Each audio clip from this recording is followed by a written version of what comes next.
El hijo. El niño había presenciado el funeral de su madre con timidez y lloriqueos. Asustado y sombrío había escuchado a Siddhartha, que le saludaba como hijo y le daba la bienvenida a la choza de Vasudeva.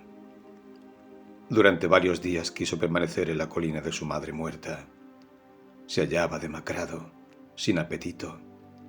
Cerraba los ojos y el corazón. Se rebelaba obstinadamente contra su destino. Siddhartha le trató con tacto y le dejó hacer. Respetó su duelo. Comprendió Siddhartha que su hijo no le conocía y por lo tanto no podía amarle como un padre. Paulatinamente también se dio cuenta de que ese niño, que ya tenía 11 años, era una personilla mimada, pues fue criado entre algodones, educado en las costumbres de los adinerados. Comidas exquisitas, cama blanda, órdenes a los criados. Siddhartha comprendió que entre sus hábitos y la pena no podía contentarse de repente, con buena voluntad, ante la pobreza. No le obligó a hacer nada. Le sirvió paciente y le guardó siempre la mejor ración. Esperaba ganarle poco a poco, con amable paciencia. Cuando llegó el niño, Siddhartha se creyó rico y feliz.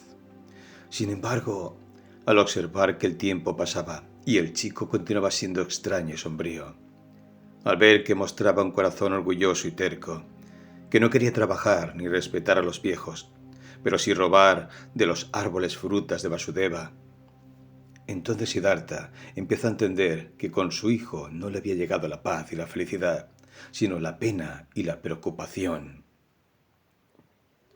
No obstante, Siddhartha amaba al muchacho y prefería los disgustos del amor a su anterior paz y felicidad sin el pequeño. Desde que el joven Siddhartha vivía en la cabaña, los viejos se habían tenido que repartir la tarea. Vasudeva cumplía el deber de barquero, otra vez solo, y Siddhartha hacía el trabajo de la vivienda del campo para mantenerse cerca de su hijo. Durante mucho tiempo, incluso largos meses, Siddhartha esperó inútilmente que su hijo le comprendiera, que aceptara su amor, que quizá le correspondiera. Vasudeva esperó durante muchos meses, confiaba y callaba. Un día, el joven Siddhartha vejó una vez más a su padre con su testarudez y sus caprichos, y le rompió 2 fuentes de arroz. Aquella noche, Vasudeva llamó a su hijo y habló con él. «Perdóname», empezó. «Te hablo con el corazón de un amigo. Veo que tienes preocupaciones, problemas. Tu hijo amado te preocupa y también me inquieta a mí. El joven pájaro está acostumbrado a otra vida, a otro nido. No se ha escapado como tú de la riqueza y de la ciudad por hastío o aburrimiento, sino que él lo ha abandonado en contra de su voluntad. Pregunté al río, amigo. Muchas veces le he interrogado, pero la corriente se ríe de mí y de ti, y se burla de nuestra necedad. El agua quiere estar junto al agua, la juventud con la juventud. Tu hijo no se encuentra en el lugar apropiado para poder desarrollarse bien. Pregunta también al río y sigue su consejo». Siddhartha observó el amable semblante, en cuyos innumerables surcos albergaba una continua serenidad. «¿Pero puedo yo separarme de él?», preguntó Siddhartha en voz baja, avergonzado. «Deja que pase un tiempo, amigo. Mira, yo lucho por ganar el corazón de mi hijo. Me esfuerzo con paciencia y amor. Quiero conseguirlo. También el río llegará a hablarle a él. También tiene vocación». La sonrisa de Vasudeva se hizo más afectuosa. «Pues claro, también el pequeño tiene vocación. Deja que pase un tiempo, amigo». Mira, yo lucho por ganar el corazón de mi hijo. Me esfuerzo con paciencia y amor. Quiero conseguirlo. También el río llegará a hablarle a él. También tiene vocación. La sonrisa de Vasudeva se hizo más afectuosa.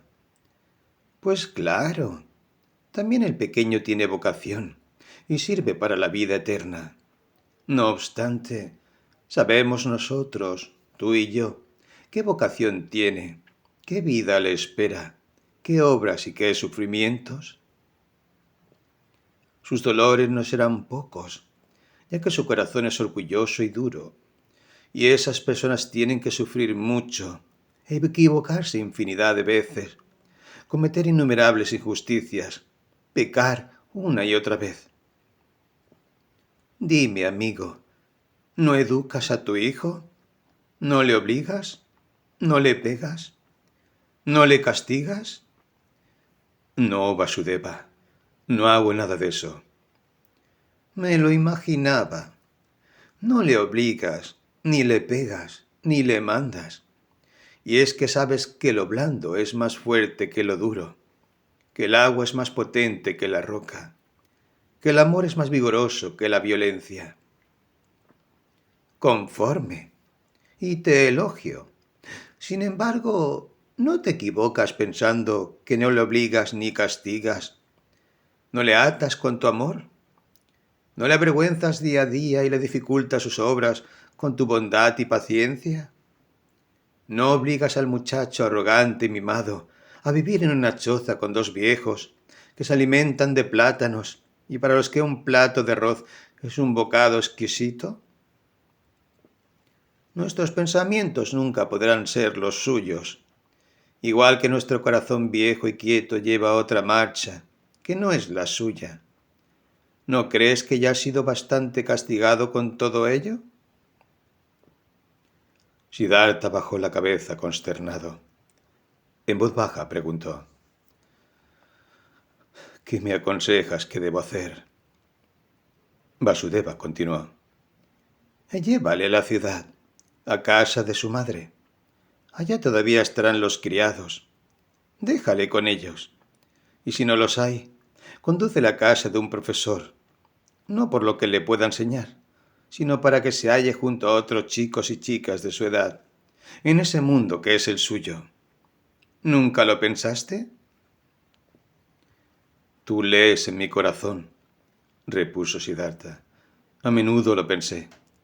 Pero oye, ¿cómo puedo trasladarlo a ese mundo si tiene débil el corazón? ¿No se volverá disoluto? ¿No se perderá entre los placeres y el poder? ¿No repetirá los errores de su padre? ¿No se hundirá para siempre en el samsara? La sonrisa del barquero se iluminó. Suavemente oprimió el brazo de Siddhartha y declaró: Pregunta al río, amigo. Escucha su risa. ¿Realmente crees que has cometido tú esas necedades para ahorrárselas a tu hijo? ¿Acaso puedes protegerlo contra el samsara? ¿Y cómo? ¿Con la doctrina? ¿Con oraciones? ¿Advertencias? Amigo, has olvidado totalmente aquella historia, la del hijo de un brahmán llamado Siddhartha, que me contaste aquí mismo. ¿Quién ha protegido del samsara al samana Siddhartha? ¿Quién del pecado, de la codicia, de la necedad? ¿Le pudo custodiar la piedad de su padre, las advertencias de los profesores, sus propios conocimientos, su propia búsqueda? ¿Qué padre o qué profesor han conseguido evitar que él mismo viva la vida, se ensucie con la existencia, se cargue de culpabilidad, beba el brebaje amargo, encuentre su camino? Amigo, ¿acaso crees que ese camino se lo podías ahorrar a alguien? Quizás a tu hijo, porque le amas y le desearías ahorrarle penas, dolor y desilusiones. Aunque te murieras 10 veces por él, no conseguirías apartarle lo más mínimo de su destino. Jamás Vasudeva había gastado tantas palabras. Siddhartha se lo agradeció amablemente. Preocupado, regresó a la cabaña y durante mucho tiempo no logró conciliar el sueño. Vasudeva no le había dicho nada que antes no hubiera advertido y reflexionado, pero era una idea que no podía poner en práctica. El amor hacia el muchacho era más fuerte que el conocimiento de la realidad. Su cariño era más fuerte que el temor a perderlo. Se había preocupado antes su corazón tan profundamente por algo. Jamás había amado a una persona tan ciegamente. Nunca sufrió tanto por nadie, encontrándose feliz y desdichado a la vez. Siddhartha no era capaz de seguir el consejo de su amigo. No podía abandonar a su hijo. Se dejó mandar y despreciar por el muchacho. Callaba y esperaba. Diariamente empezaba la lucha silenciosa de la amabilidad, de la paciencia. También Vasudeva se callaba y esperaba. Amable, sabio, indulgente. Ambos eran maestros en la paciencia. En una ocasión, como las facciones del muchacho le recordaban mucho a Kamala, Siddhartha se vio obligado a pensar en una frase que le dijo Kamala una vez. Tú no sabes amar, le había manifestado. Y Siddhartha le había dado la razón. Entonces se comparó con una estrella, y a los humanos con las hojas secas que se desprenden de los árboles. Mas, a pesar de todo, Siddhartha advirtió en aquella frase un reproche.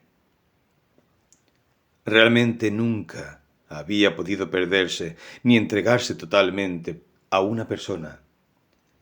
Olvidarse de sí mismo y cometer necedades por amor a otro. No, jamás supo hacerlo. Y esta, así se lo parecía, le había sido la gran diferencia que le separaba de los pueriles humanos. No obstante, ahora, desde que tenía a su hijo, también Siddhartha se había convertido en un ser humano. Sufría por una persona ajena. La amaba. Y perdido por su amor se había convertido en un necio. También Siddhartha sentía ahora, por primera vez en su vida, aunque tarde, aquella pasión, la más fuerte y especial pasión. Sufría por ella. Penaba extraordinariamente y, sin embargo, a la vez experimentaba una felicidad, una renovación, una nueva riqueza. Se daba perfecta cuenta de que ese amor ciego hacia su hijo era una verdadera pasión, algo muy humano, un samsara, una fuente turbia, un agua oscura. A pesar de ello, a la vez sentía que le era valioso, necesario, como su propio ser. También se tenía que satisfacer aquel placer, también se tenían que probar esos dolores, también se debían cometer esas necedades. Mientras tanto, el hijo le dejaba cometer esas necedades y consentía que se humillara diariamente ante sus caprichos. Ese padre no poseía nada que pudiera admirar al muchacho, nada que le hiciera temer. Era un buen hombre, bondadoso, amable, quizá piadoso o un santo, pero estas cualidades no podían convencer al joven. Le aburría ese padre que le encerraba en aquella miserable choza.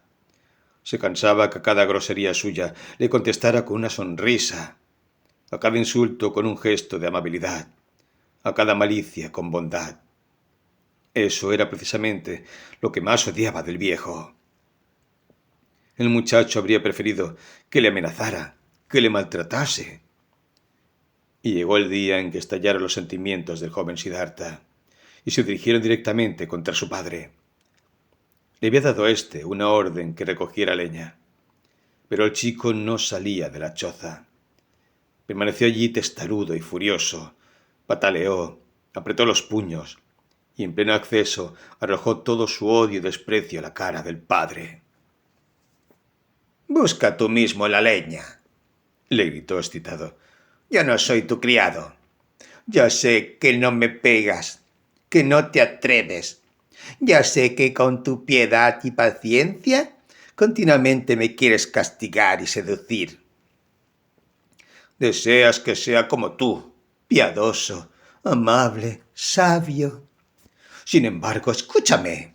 Prefiero ser un ladrón o un asesino e irme al infierno antes que ser como tú. Te odio. No eres mi padre, aunque haya sido 10 veces el amante de mi madre. La ira y el disgusto le desbordaron. 100 palabras funestas se lanzaron contra el padre. Seguidamente, el muchacho desapareció corriendo y no regresó hasta la última hora del crepúsculo. Sin embargo, a la mañana siguiente, había desaparecido. Tampoco hallaron el pequeño cesto de mimbre de 2 colores en el que los barqueros guardaban las monedas de plata y cobre que recibían como paga de su trabajo. Igualmente se había perdido la barca. Siddhartha la vio en la otra orilla del río. Su hijo se había escapado. Debo seguirle, se dijo Siddhartha, que todavía temblaba por los insultos del muchacho el día anterior. Un niño no puede cruzar solo el bosque. Se perderá. Tendremos que construir un bote, Vasudeva, para llegar a la otra orilla. Haremos una lancha, contestó Vasudeva, para ir a buscar la barca que el joven se ha llevado. Pero a él deberías dejarle correr, amigo. Ya no es un niño. Sabrá arreglárselas. El muchacho busca el camino de la ciudad. Y tienes razón. No lo olvides. Hace lo que tú mismo has olvidado hacer. Se preocupa por sí mismo. Sigue su camino. Siddhartha, veo que sufres, pero son tormentos de los que uno puede reírse, y tú te burlarás de ellos muy pronto. Siddhartha no contestó. Ya tenía el hacha entre las manos y empezó a construir un bote de bambú. Vasudeva le ayudaba para atar las cañas con cuerdas de hierbas. Entonces abandonaron la orilla. La corriente los llevó río abajo. En la otra ribera arrastraron al bote, corriente arriba. ¿Para qué te has traído el hacha?, inquirió Siddhartha. Vasudeva contestó. Podría ocurrir que el remo de nuestra embarcación se hubiera perdido. Sin embargo, Siddhartha sabía lo que su amigo pensaba. Creía que el muchacho habría roto o arrojado el remo para vengarse y a la vez impedir que le siguieran. Y realmente en la barca no había remo. Vasudeva señaló el suelo de la barca y fijó la mirada en su amigo con una sonrisa, como si quisiera decir: ¿No ves lo que tu hijo desea decirte? ¿No te das cuenta de que no quiere que le sigas? Pero no lo expuso con palabras. Tomó la hacha y empezó a cortar un nuevo remo. No obstante, Siddhartha se despidió para ir a buscar al fugitivo. Vasudeva no se lo impidió. Cuando Siddhartha llevaba ya mucho tiempo en el bosque, se dio cuenta de la inutilidad de la búsqueda. Pensó que el zagal ya se le habría adelantado mucho, llegando entonces a la ciudad, o bien, si todavía estaba en camino, se escondía de él. Al seguir reflexionando comprendió que realmente no se preocupaba de su hijo. En su interior tenía la certeza de que no le había sucedido nada y que en el bosque no le amenazaba ningún peligro. A pesar de ello, corría sin descanso, no ya para salvarle, sino solo por el fuerte deseo de verle una vez más. Y así llegó hasta la ciudad. En la carretera ancha, cerca de la población, se detuvo ante la entrada del hermoso parque que antes fuera propiedad de Kamala. Allí donde la vio por primera vez, sentada en su litera, su alma despertó. De nuevo se vio allí, de joven, un samana barbudo y desnudo, con el cabello polvoriento. Siddhartha se quedó durante mucho tiempo ante la puerta y observó el interior del jardín. Pude ver allí monjes de hábito amarillo paseándose bajo los frondosos árboles. Permaneció en el mismo lugar un buen rato. Pensó, recordó la imagen, escuchó la historia de su vida. Mucho tiempo contempló a los monjes. pero viendo los jóvenes Siddhartha y Kamala bajo los altos árboles, con claridad observó cómo Kamala le entregaba el primer beso. Vio a Siddhartha que sentía desprecio y orgullo por su antigua vida de Brahman y buscaba afanosamente y con vanidad la vida mundana. También pudo percibir a Kamaswami, a los criados. Vio las fiestas, los jugadores de dados, los músicos. Sintió que el pájaro de Kamala vivía otra vez. Respiró el sansara. Volvióse a encontrar viejo y cansado, hastiado, deseoso de suicidarse. Y por segunda vez le salvó el Om. Después de permanecer junto a la puerta del parque, Siddhartha comprendió que era necio el deseo que le había conducido hasta aquel lugar. No podía ayudar a su hijo. No debía atarse a su hijo. Dentro de su corazón sentía profundo amor hacia el muchacho, como si se tratara de una herida. Pero a la vez, esa herida no era dolorosa, sino que se convertiría en una brillante flor. Se puso triste porque hasta entonces aún no había brotado la flor, ni siquiera brillaba. Ahora tan solo existía el vacío en aquel mismo lugar en el que había ido a buscar a su hijo. Se sentó tristemente, experimentó como si algo muriese en su corazón. Un vacío, una desilusión, una falta de objetivo. Se encontraba allí, ensimismado, esperando. Lo había aprendido del río. Aguardar, tener paciencia, escuchar. Y se hallaba allí, contemplando el polvo de camino, atendiendo su corazón triste y cansado. Esperaba la voz. Durante muchas horas permaneció aguardando. Ya no podía ver ninguna imagen. Estaba hundido en el vacío. Se hundía sin ver el camino. Y cuando sentía el dolor de la herida, hablaba en silencio con el Om. Se llenaba del Om. Los monjes del jardín le vieron. Al notar que se quedaba allí durante horas y horas, y que en su cabello gris se depositaba el polvo, uno de ellos se le acercó y le colocó a su lado 2 frutos del bananero. El anciano no los vio. Una mano que tocó su hombro le despertó del sueño. Inmediatamente reconoció aquel contacto cariñoso. Avergonzado, volvió en sí. Se levantó y saludó a Vasudeva, que le había seguido a distancia. A ver la cara cordial de Vasudeva, con sus ojos serenos, arrugados por la sonrisa, también sonrió Siddhartha. Ahora advirtió los frutos de bananero. Los levantó, dio uno al barquero y se comió el otro. En silencio regresó con Vasudeva al bosque, a la barca. Ninguno de los dos habló sobre lo sucedido. Nunca más nombraron al muchacho. Jamás se mencionó la fuga. En ningún momento se renovó la herida. Al llegar a la cabaña, Siddhartha se tendió encima del lecho. Poco después, Vasudeva se le acercó para ofrecerle una copa de leche de coco, pero Siddhartha ya dormía. Om. Durante mucho tiempo, aún se resentía de la herida. Siddhartha tuvo que pasar por el río muchos viajeros que iban acompañados de un hijo o una hija. Le era imposible fijarse en ellos sin sentir envidia, sin pensar. Tantas personas, tantas miles de personas poseen la más dulce felicidad. ¿Y por qué yo no? Incluso son personas malas, bandidos y ladrones, y tienen hijos, y los aman, y son amados por ellos. Únicamente yo no lo tengo. Pensaba con tanta simpleza que Siddhartha ahora se parecía a esos seres humanos que nunca pierden el fondo infantil.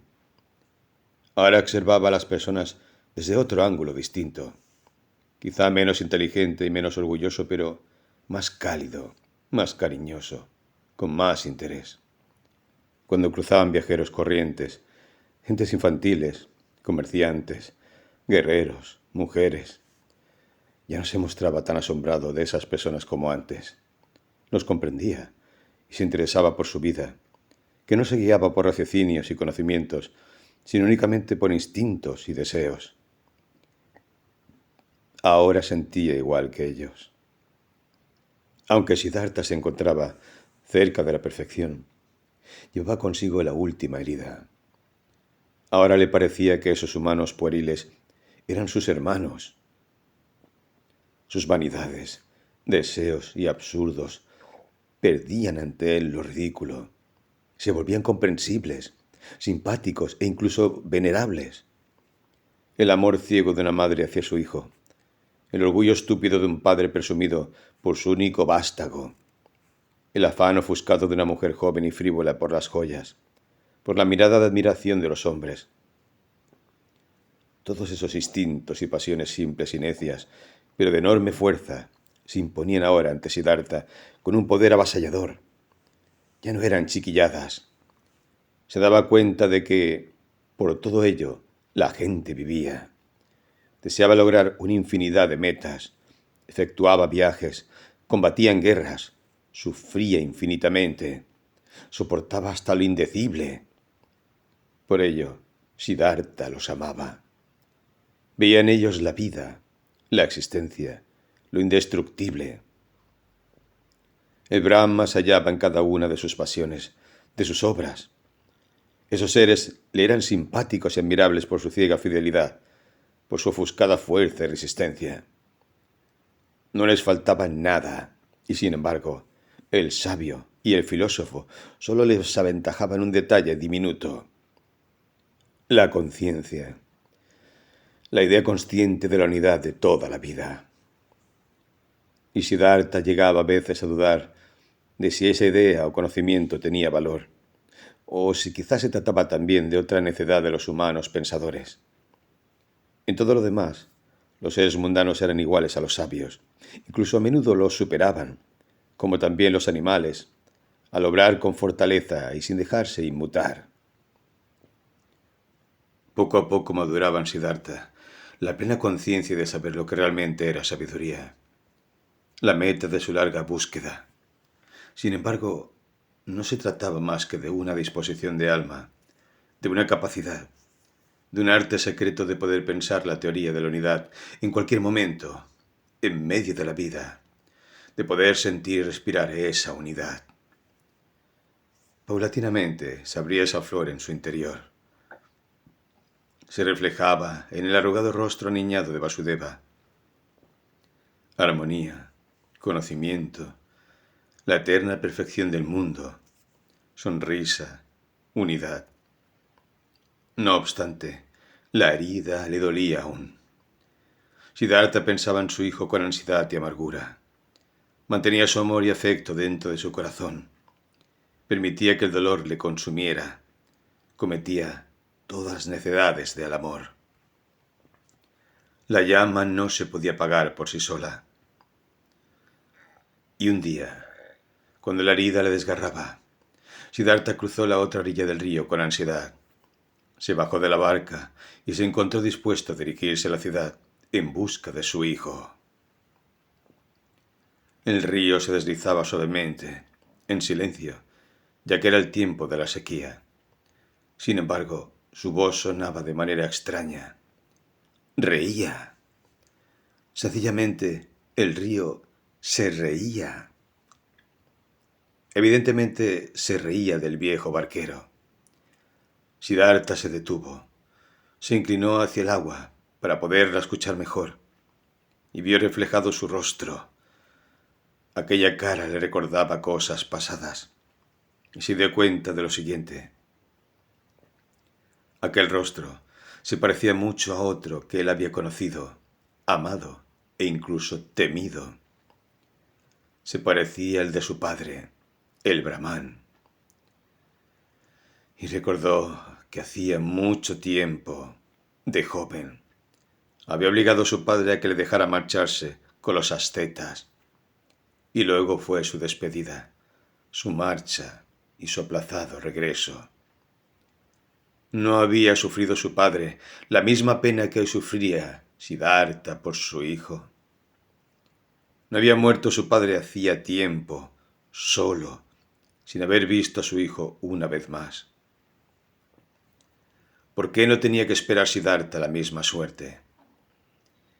No se trataba de una farsa, de una circunstancia rara y estúpida. Esa repetición, ese recorrer el mismo círculo fatal. El río se reía. Sí, así era. Todo lo que no se había terminado de sufrir y solucionar regresaba de nuevo. Siempre se volvían a sufrir las mismas penas. Y Siddhartha regresó a la barca, volvió a la choza y siguió pensando en su padre, en su hijo, en el río que se burlaba, en su enemistad consigo mismo. Iba a desesperarse, incluso a echarse a reír con el propio río, de sí mismo y de todo el mundo. Sí, todavía no florecía la herida. El corazón aún se defendía contra el destino. Todavía no brillaba la serenidad de la victoria del sufrimiento. Pero Siddhartha sentía la esperanza. Y al regresar a la choza, un deseo irresistible le obligó a abrir su alma ante Vasudeva, a mostrarle todo, a contarle todo al maestro de audiencia. Vasudeva se encontraba en la cabaña trenzando un cesto. Ya no conducía la barca, pues sus ojos empezaban a volverse débiles. Y no tan solo le faltaba la vista, sino también los brazos y las manos. Lo único que no cambiaba era su floreciente alegría y la serena benevolencia del rostro. Siddhartha se sentó junto al anciano y empezó a hablar lentamente. Ahora contaba lo que nunca había dicho, sobre su camino hacia la ciudad, de la herida dolorosa, de su envidia al ver a otros padres felices, de su conocimiento, de la necedad ante tales deseos, de su inútil lucha contra todo aquello. Lo contó todo. Podía decirle todo, incluso lo más delicado. A Vasudeva le podía explicar todo, mostrárselo, narrárselo. Le mostró su herida, le contó su última fuga, cómo hoy se había dirigido al otro lado del río, como un niño fugitivo, dispuesto a ir a la ciudad, y de cómo el río se había burlado. Habló durante largo tiempo. Mientras se desahogaba, Vasudeva escuchaba con su cara sonrosada. Siddhartha sentía que esa atención de Vasudeva era más fuerte que nunca. Notó que sus dolores y temores se le transmitían y cómo Vasudeva se los devolvía. Mostrar la herida a ese oyente era como bañarla en el río hasta que se refrescara la herida y el cuerpo que la padecía. Y Siddhartha continuó hablando, reconociendo, confesando. Cada vez se percataba que el que le escuchaba ya no era Vasudeva, ya no era aquel hombre inmóvil que se impregnaba de su confesión como el árbol se empapa con la lluvia. Ese ser inmóvil era el propio río, el Dios mismo, la eternidad en persona. Y a la vez que Siddhartha dejaba de pensar en sí mismo y en su herida, empezaba a comprender el cambio de Vasudeva. Cuanto más lo sentía y penetraba, menos sorprendente le parecía. Percatábase entonces de que todo era natural. Vasudeva ya hacía tiempo que estaba así, casi desde siempre, únicamente que Siddhartha no se había dado cuenta. También a Siddhartha le faltaba muy poco para llegar a ser igual que Vasudeva. Sentía que ahora le miraba como el pueblo observa a los dioses, y que esa situación no podía durar. Su corazón comenzó a despedirse de Vasudeva, mientras su boca continuaba hablando sin detenerse.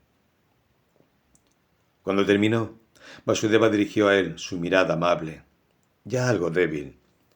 No pronunció una palabra. Su rostro silencioso expresaba amor y serenidad, comprensión y sabiduría. Tomó la mano de Siddhartha, la condujo al banco junto a la orilla del río y se sentó junto a él. Vasudeva sonrió a la corriente. «Le has oído reír», comentó, «pero no lo has oído todo. Escuchemos y verás cómo dice más cosas». Y prestaron atención. El canto polífono del agua se oía suavemente. Siddhartha tenía la mirada fija en el río y en la corriente se le aparecieron imágenes. Su padre solitario, llorando por el hijo. Siddhartha mismo, también solitario y atado a su hijo con los lejanos brazos del anhelo. También su hijo, el joven Siddhartha, ansioso, corriendo por la ardiente senda de los jóvenes deseos. Cada uno se hallaba dirigido hacia su meta, obsesionado con su fin, sufriendo por su objetivo. El río lo narraba todo con voz de sufrimiento, con cantos ansiosos, tonalidades tristes, corrientes curiosas. «¿Lo oyes?», preguntó la mirada silenciosa de Vasudeva. Siddhartha negó con la cabeza. «Escucha mejor», susurró Vasudeva. Siddhartha se esforzó por atender mejor. La imagen de su padre, la suya y la de su hijo se juntaban. También se le apareció la figura de Kamala, pero se deshizo. Igualmente vio la imagen de Govinda y de otros, y todas se entremezclaban y terminaban por desaparecer en el agua. Todas corrían como el río, hacia su meta, ansiosos, sufriendo, y la voz del río resonaba llena de ansiedad, de dolor, de un deseo insaciable. El río corría hacia su meta. Siddhartha observaba ese río forjado por él, por los suyos, por todas las personas a las que jamás había visto. Todas las corrientes de agua se deslizaban con prisa, sufriendo, hacia sus fines, y en cada meta se encontraban con otra, y llegaban a todos los objetivos, y siempre seguía otro más. Y el agua se convertía en vapor, subía al cielo, se transformaba en lluvia, se precipitaba desde el cielo, se convertía en fuente, en torrente, en río, y de nuevo se deslizaba corriendo hacia su próximo fin. Pero aquella voz ansiosa había cambiado. Aún sonaba con resabios de sufrimiento y ansiedad, pero a ella se le unían otras voces de alegría y sufrimiento, sonidos buenos y malos que reían y lloraban. 100 voces, 1000 voces. Siddhartha escuchaba. Ahora tan solo permanecía atento, totalmente entregado a esa sensación, completamente vacío, solo dedicado a asimilar. Se daba cuenta de que acababa de aprender a escuchar.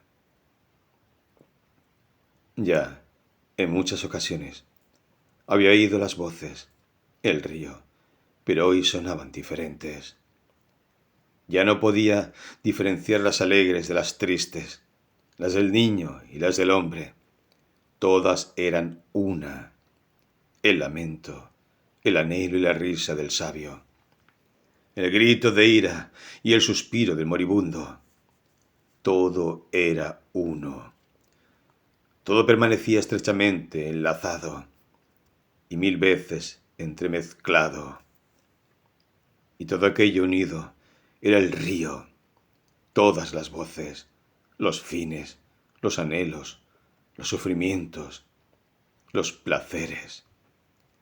El río era la música de la vida. Y cuando Siddhartha escuchaba con atención al río, podía oír esa canción de 1000 voces. Y si no escuchaba el dolor ni la risa, si no ataba su alma a una de aquellas voces y no penetraba su yo en ella, ni oía todas las tonalidades, entonces percibía únicamente el total, la unidad. En aquel momento, la canción de 1000 voces consistía en una sola palabra, el Om. La perfección. ¿Lo oyes?, le preguntó nuevamente la mirada de Vasudeva. Su sonrisa era clara.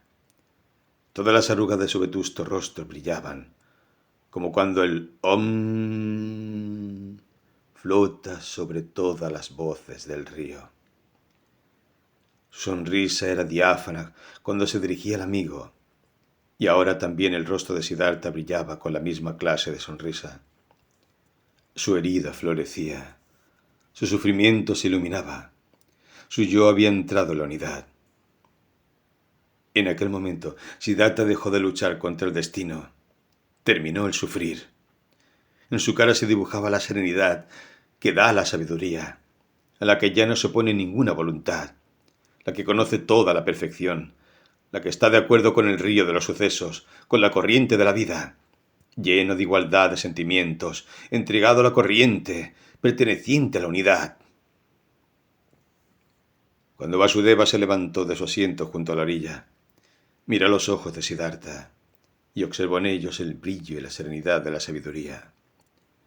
Suavemente le tocó el hombro con la mano, con cariño y cuidado, y declaró: He estado esperando este momento, amigo. Ahora que ha llegado, por fin, dejad que me marche. Durante mucho tiempo he aguardado. Ya he sido bastante tiempo el barquero Vasudeva. Adiós, río. Adiós, choza. Adiós, Siddhartha. Siddhartha se inclinó profundamente ante Vasudeva. Lo sabía, manifestó en voz baja. ¿Te irás a los bosques? Me voy a los bosques, hacia la unidad, contestó Vasudeva, y su rostro resplandecía. Se alejó con rostro refulgente. Siddhartha le siguió con la mirada llena de profunda alegría, de honda serenidad. Contempló su caminar lleno de paz. Observó su cabeza rodeada de resplandor. Vio su cuerpo rebosante de luz. Govinda. En una ocasión se encontraba Govinda con otros monjes descansando en el jardín que la cortesana Kamala había regalado a los discípulos de Gotama. Oyó hablar de un viejo barquero que vivía junto al río, a la distancia de una jornada, y que era considerado como un sabio. Cuando llegó el día en que tuvo que continuar su camino, Govinda eligió el camino en dirección a la barca, ya que deseaba conocer a aquel barquero. Pues, a pesar de que él había vivido toda su existencia según las reglas, y aunque los monjes jóvenes le respetaban por su edad y modestia, dentro de su corazón no se había apagado la llama de la inquietud y la búsqueda. Llegó al río, rogó al viejo que le llevara al otro lado, y cuando bajaron de la barca declaró: Mucho bien nos has hecho a nosotros, los monjes y peregrinos, ya que la mayoría nos cruzaste por este río. ¿No eres tú también, barquero, uno de los que buscan el camino de la verdad? Los ojos viejos de Siddhartha sonrieron al contestar: ¿Te encuentras también tú entre los que buscan, venerable? Mas, ¿no tienes ya muchos años y llevas el hábito de los monjes de Gotama? Aunque soy viejo, repuso Govinda, no he dejado de buscar. Jamás dejaré de hacerlo. Ese parece ser mi destino. Y creo que tú también has buscado. ¿Quieres darme un consejo, venerable? Siddhartha declaró: ¿Qué podría decirte, venerable? Quizá que has buscado demasiado, que de tanto buscar no tienes ocasión para encontrar. ¿Cómo es eso?, preguntó Govinda. Cuando alguien busca, continuó Siddhartha, fácilmente puede ocurrir que su ojo solo se fije en lo que busca. Pero, como no lo haya, tampoco deja entrar en su ser otra cosa, ya que únicamente piensa lo que busca. Tiene un fin y está obsesionado con esa meta. Buscar significa tener un objetivo. Encontrar, sin embargo, significa estar libre, abierto, no necesitar ningún fin. Tú, venerable, quizás eres realmente uno que busca, pues persiguiendo tu objetivo, no ves muchas cosas que están a la vista. Todavía no te comprendo muy bien, objetó Govinda. ¿Qué quieres decir? Y Siddhartha contestó. Hace tiempo, venerable, hace muchos años, que ya estuviste aquí una vez, junto a este río, y en su ribera hallaste a una persona durmiendo. Entonces te sentaste a su lado para velar su sueño. Pero no reconociste a la persona que dormía, Govinda. Sorprendido y como hechizado, el monje miró los ojos del barquero. ¿Eres tú, Siddhartha? Preguntó con voz temblorosa. Tampoco esta vez te habría reconocido. Te saludo de corazón, Siddhartha, y me alegra profundamente volverte a ver. Has cambiado mucho, amigo. ¿Así que te has convertido en barquero? Siddhartha sonrió amablemente. Pues sí, en barquero. Hay que cambiar mucho, Govinda. Hay quien debe llevar muchos hábitos, y yo soy uno de ellos, amigo. Sé bienvenido, Govinda, y quédate esta noche en mi choza. Govinda permaneció aquella noche en la cabaña y durmió en el lecho que antes fuera de Vasudeva. Interrogó mucho a su amigo de juventud, y Siddhartha se vio obligado a contarle su vida. Cuando a la mañana siguiente había llegado la hora de empezar la marcha diaria, preguntó vacilante Govinda. Antes de continuar mi camino, Siddhartha, permíteme una pregunta. ¿Tienes una doctrina? ¿Tienes una fe o una creencia que sigues que te ayuda a vivir y a obrar bien? Siddhartha declaró. Tú ya sabes, amigo, que de joven, cuando vivía con los ascetas en el bosque, llegué a creer que debía desconfiar de las doctrinas y los profesores y darles la espalda. No he cambiado de opinión. No obstante, he tenido muchos otros maestros desde entonces. Incluso una bella cortesana fue mi instructora por un largo tiempo, así como un rico comerciante y unos jugadores de dados. También lo ha sido en una ocasión un discípulo de Buda. Estaba sentado a mi lado, en el bosque, cuando yo me había adormecido en mi peregrinar. También aprendí de él, y le estoy agradecido de veras. Sin embargo, de quien aprendí más fue de este río y de mi antecesor, el barquero Vasudeva. Era una persona muy sencilla. No se trataba de ningún filósofo y sin embargo sabía tanto como Gotama. Era perfecto, un santo. Govinda exclamó. ¿Me parece, Siddhartha, que todavía te gusta la burla? Te creo, y sé que no has seguido a ningún profesor. Pero, ¿acaso no has encontrado tú mismo esta doctrina con algunos razonamientos o conocimientos tuyos que te ayuden a vivir? Si quisieras decirme alguna de esas teorías, alegrarías mi corazón. Siddhartha repuso. He tenido ideas, sí, e incluso razonamientos de vez en cuando. En alguna ocasión he querido sentir en mí cómo se percibe la vida en el corazón, pero tan solo por una hora o un día. Eran muchas las ideas y me sería difícil comunicártelas. Mira, Govinda, esta es una de las cuestiones que he descubierto. La sabiduría no es comunicable. La sabiduría que un erudito intenta comunicar siempre suena a simpleza. ¿Bromeas?, inquirió Govinda. No, digo lo que he encontrado. El saber es comunicable, pero la sabiduría no. No se la puede hallar, pero se la puede vivir. Nos sostiene.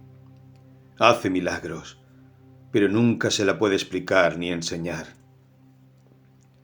Esto era lo que ya de joven pretendía, lo que me apartó de los profesores.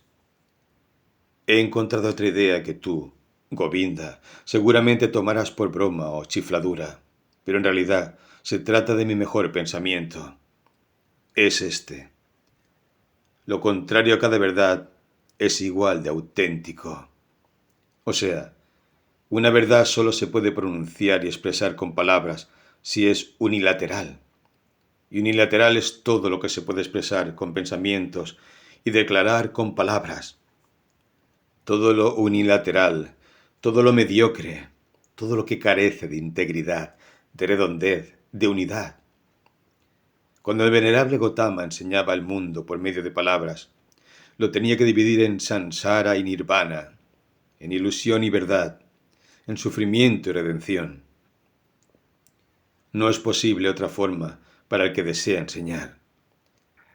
No obstante, el mundo mismo, lo que existe a nuestro alrededor y en nuestro propio interior, nunca es unilateral. Jamás un hombre o un hecho es del todo samsara o del todo nirvana. Nunca un ser es completamente santo o pecador. Nos parece que es así porque nos hacemos la ilusión de que el tiempo es algo real. Y el tiempo no es real, Govinda. Lo he experimentado muchísimas veces. Y si el tiempo no es real, también el lapso que parece existir entre el mundo y la eternidad, entre el sufrimiento y la bienaventuranza, entre lo malo y lo bueno, es una ilusión. ¿Qué quieres decir?, preguntó Govinda angustiado. Escucha bien, amigo, escucha bien. El pecador, que lo somos tú y yo, es pecador, pero algún día volverá a ser Brahma, llegará a Nirvana, será Buda. Y ahora fíjate bien, ese algún es una ilusión, es solo metáfora. El pecador no está en camino hacia el budismo, no se encuentra en un desarrollo, aunque no nos lo podemos imaginar de otra forma. No, en el pecador, ahora y hoy, ya está presente el Buda futuro, todo su futuro, en él, en ti. En todo se debe respetar el posible Buda escondido. El mundo, amigo Govinda, no es imperfecto, ni se encuentra en un camino lento hacia la perfección. No, él es perfecto en cualquier momento. Todo pecado ya lleva en sí el perdón. Todos los lactantes, la muerte. Todos los moribundos, la vida eterna. Ningún ser humano es capaz de ver en el otro en qué situación se halla dentro de su camino. En el ladrón y en el jugador espera el Buda. En el Brahman espera el ladrón. En la profunda meditación existe la posibilidad de anular el tiempo, de ver toda la vida pasada, presente y futura a la vez. Y entonces todo es bueno, perfecto, es Brahma. Por ello, lo que existe me parece bueno. Creo que todo debe ser así, tanto la muerte como la vida, el pecado o la santidad, la inteligencia o la necedad. Todo necesita únicamente mi afirmación, mi buena voluntad, mi conformidad de amante. Entonces es bueno para mí y nunca podrá perjudicarme. He experimentado en mi propio cuerpo, en mi misma alma, que necesitaba el pecado, la voluptuosidad, el afán de propiedad, la vanidad, y que precisaba de la más vergonzosa desesperación para aprender a vencer mi resistencia, para instruirme a amar el mundo, para no compararlo con algún mundo deseado, imaginado, regido por una perfección inventada por mí, sino dejarlo tal como es y amarlo y vivirlo a gusto. Estas son, Govinda, algunas de las ideas que se me han ocurrido. Siddhartha se inclinó, levantó una piedra del suelo y la sopesó en la mano. Esto, declaró mientras jugaba, es una piedra. Y dentro de un tiempo quizás sea polvo, de tierra, y de la tierra pasará a ser una planta, o animal, o un ser humano. En otro tiempo hubiera dicho, Esta piedra solo es piedra. No tiene valor. Pertenece al mundo de Maya. Pero, como en el circuito de las transformaciones, también puede llegar a ser un ente humano y un espíritu. Por ello, le doy valor. Así, quizás, hubiera pensado antes. Pero ahora razono. Esta piedra es una piedra, también un animal, también un dios, también un Buda. No la venero ni amo porque algún día puede llegar a ser esto o lo otro, sino porque todo esto lo es desde hace tiempo, desde siempre. Y precisamente esto que ahora se presenta como una piedra, que ahora y hoy veo que es una piedra, justamente por ello la amo y le doy un valor y un sentido en cada una de sus líneas y huecos, en el amarillo, en el gris, en la dureza, en el sonido que produce cuando la golpeo, en la sequedad o humedad de su superficie. Hay piedras que al tocarlas parecen aceite o jabón, y otras semejan hojas o arena, y cada una es diferente y roza el Om a su manera. Cada una es Brahma, pero a la vez es una piedra. Está grasienta o jabonosa, y precisamente esto es lo que me gusta y me parece maravilloso y digno de adoración. Pero no me hagas hablar más sobre todo ello. Las palabras no son buenas para el sentido secreto. En cuanto se pronuncia algo, ya cambia un poquito, se lo falsifica. Sí, y también esto es muy bueno y me gusta a sí mismo. Estoy muy de acuerdo que lo que es tesoro y sabiduría de una persona parezca otra una locura. Govinda escuchaba en silencio. ¿Por qué me has dicho lo de la piedra?, preguntó vacilante tras una pausa. Lo dije con intención, o quizás he querido declarar que amo precisamente a la piedra y el río, a esas cosas que contemplamos y de las que podemos aprender. Govinda, puedo amar a una piedra, a un árbol o a su corteza. Son objetos que se pueden amarse, pero no a las palabras. Por ello, las doctrinas no me sirven. No tienen dureza ni blandura, no poseen colores, ni cantos, ni olor, ni sabor. No encierran más que palabras. ¿Acaso sea eso lo que te impide encontrar la paz? Quizás sean tantas palabras. También redención y virtud, lo mismo que Sansara y Nirvana, son solo palabras, Govinda. Fuera del Nirvana no existe nada más. Únicamente palpita el vocablo Nirvana.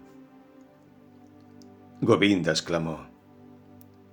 Amigo, Nirvana no es tan solo un término. Nirvana es un pensamiento. Siddhartha continuó. Un pensamiento. Puede ser así, amigo, y de hacerte una confesión. No me gusta diferenciar mucho entre pensamientos y palabras. Para ser sincero, tampoco soy partidario de las teorías. Me gustan más los objetos. Aquí, en esta barca, por ejemplo, mi antecesor fue un hombre, un santo que durante muchos años creyó simplemente en el río, en nada más. Notó él que la voz del río le hablaba. De ella aprendió, pues el agua le educó y enseñó. El río le parecía un dios. Durante muchos años ignoró que todo viento, nube, pájaro o escarabajo es igual de divino, y sabe tanto que también puede enseñar como el río. No obstante, cuando ese santo se marchó a los bosques, lo sabía todo, más que tú y yo, y sin profesor, ni libros, únicamente porque había creído en el río. Govinda replicó.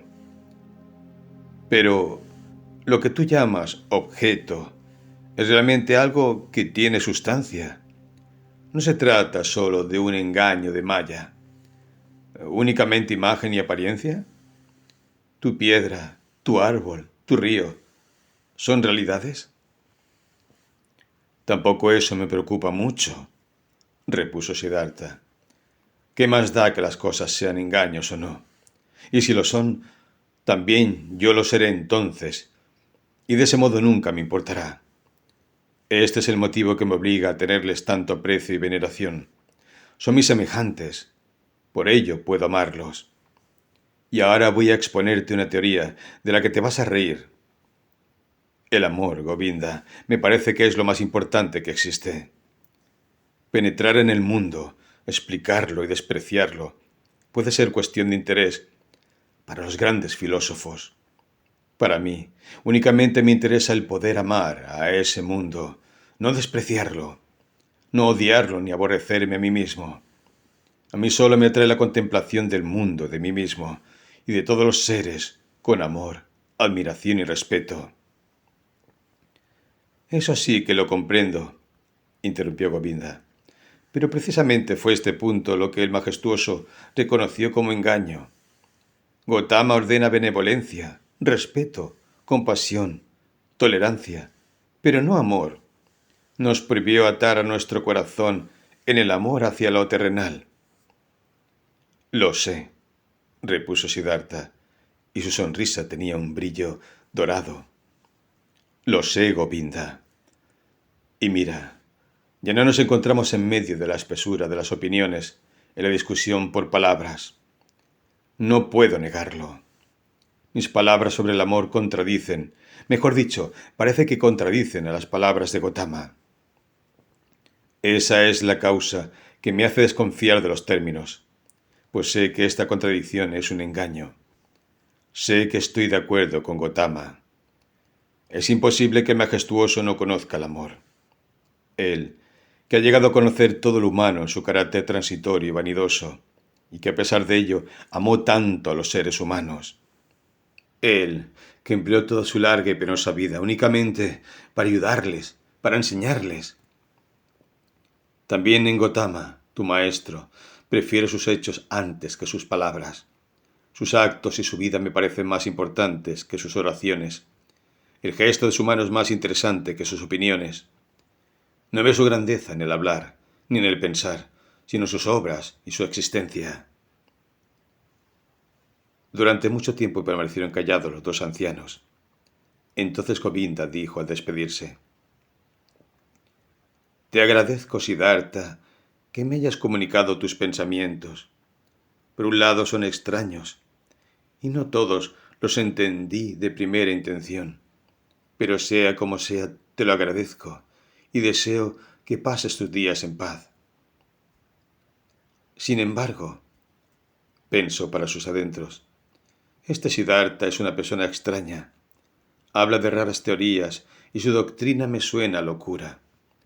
La del majestuoso se ve más clara, distinta, pura, comprensible. No contiene nada de rarezas, ni locuras o ridiculeces. Pero ya no me parecen tan distintos al majestuoso, las manos y los pies de Siddhartha, ni su frente, su aliento, su sonrisa, su saludo, su manera de andar.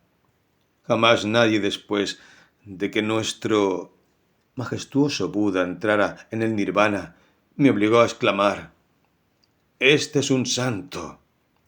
Solo ante Gotama y ahora ante Siddhartha. Aunque su doctrina sea extraña y sus palabras suenen a locura, la mirada, la mano, la piel, el cabello, todo él respira una pureza, una tranquilidad, una serenidad y clemencia y santidad que no he visto en ningún otro hombre, después de la muerte de nuestro majestuoso profesor. Mientras Govinda pensaba así, en su corazón mantenía un conflicto, y de nuevo se sintió atraído a Siddhartha por amor. Se inclinó profundamente ante aquel hombre que se hallaba sentado, lleno de serenidad. Siddhartha, empezó, hemos llegado a ser hombres viejos. Difícilmente en esta vida volveremos a encontrarnos. Veo, amigo, que has hallado la paz. Yo te confieso que no la he conseguido. Dime, venerable, una palabra más. Dame algo para el camino, algo que pueda entender y comprender. Concédeme algo para ese camino. Frecuentemente mi marcha es difícil y sombría. Siddhartha. Siddhartha no pronunció palabra. Le miró con una sonrisa tranquila, siempre igual. Govinda clavó su vista fijamente en su rostro, con temor, con anhelo. Su mirada expresaba sufrimiento y una búsqueda eterna y un eterno rastrear. Siddhartha le observó y sonrió.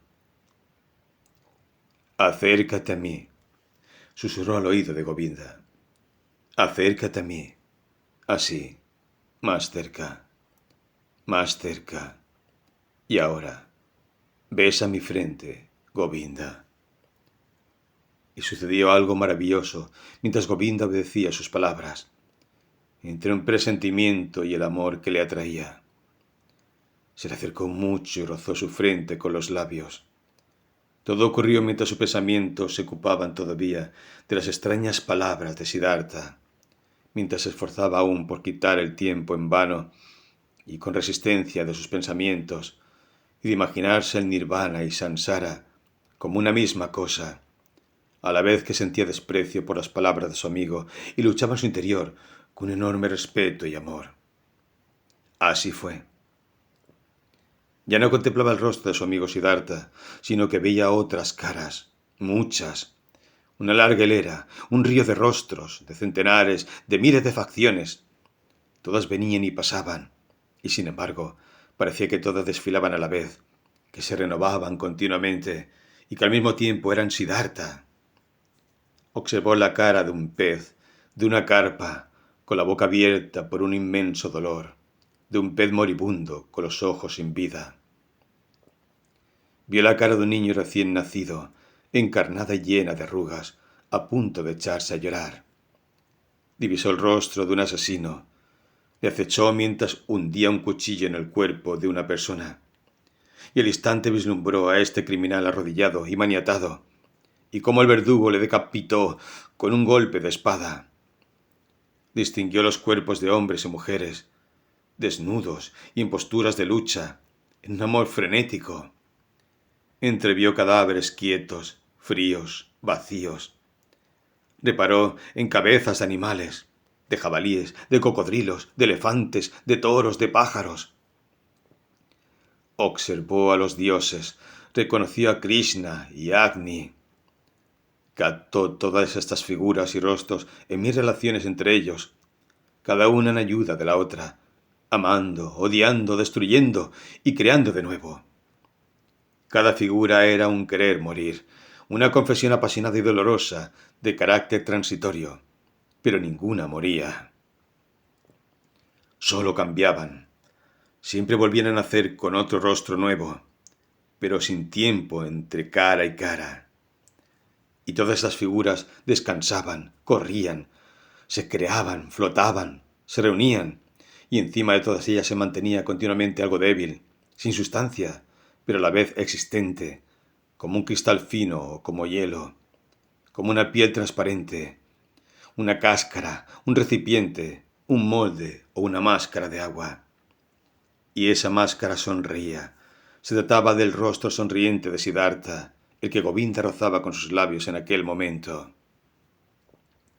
Así vio Govinda esa sonrisa de la máscara, la sonrisa de la unidad por encima de las figuras, la sonrisa de la simultaneidad sobre las 1000 muertes y nacimientos.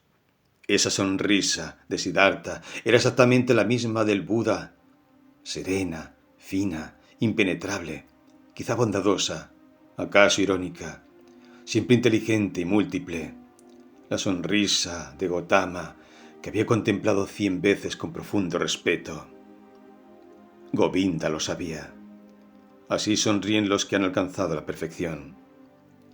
Sin saber si existía el tiempo, si había pasado un segundo o 100 años, desconociendo si eran en realidad un Gotama, un Siddhartha, si vivía el yo y el tú, alcanzado su interior por una flecha divina cuya herida es dulce, encantado y roto su corazón. Govinda permaneció todavía un tiempo inclinado sobre el rostro bronceado de Siddhartha, el que besara hacía un momento, el que fuera escenario de todas las transformaciones, de todos los orígenes, de todo lo existente. El rostro de Siddhartha no había cambiado tras cerrarse en su superficie la profundidad y la multiplicidad. Sonreía serena, suavemente, quizá muy bondadoso, acaso irónico, exactamente como había sonreído el majestuoso. Govinda se inclinó profundamente. Las lágrimas rodaron por sus mejillas arrugadas, sin que él siquiera lo notara. Sintió como fuego su más profundo amor, su más modesta veneración en el alma. Se inclinó ante Siddhartha, casi hasta el suelo. Siddhartha permanecía sentado, sin moverse, y su sonrisa recordaba que jamás había amado, que nunca en la vida había tenido algo que considerase valioso y sagrado.